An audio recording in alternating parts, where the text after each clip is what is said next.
Moi, c'est Sabrina. Moi, c'est Jean-Sébastien. Ça, c'est Duncan ici, qui a à peu près 2 mois. Et on a un enfant plus vieux. De 2 ans.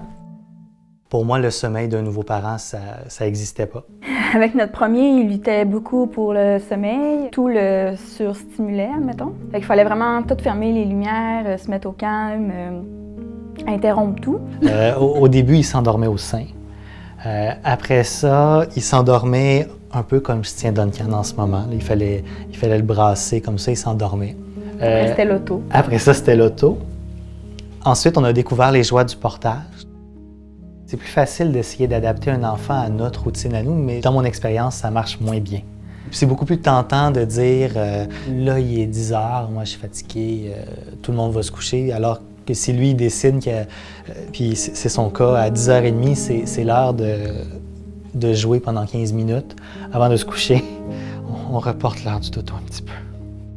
Il faut s'adapter à chaque enfant, mais il faut aussi s'écouter. Il n'y a pas de livre de mode d'emploi ni de recettes magiques. Je pense qu'il faut se détacher aussi de la peur du jugement, s'enlever de la pression. Je me suis rendu compte avec le temps que ce qui fonctionnait bien, c'était si j'étais bien aussi au moment de l'endormir. J'utilise une application de maman, là, puis on peut poser beaucoup de questions entre mamans.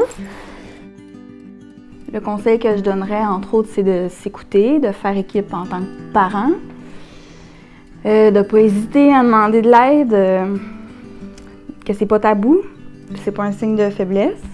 On a beaucoup tendance à vouloir se comparer entre parents. Ah, lui, il fait ci, lui, il fait ça. Tel parent doit bien faire ça parce que son enfant, il dort 9 heures de temps à 3 semaines.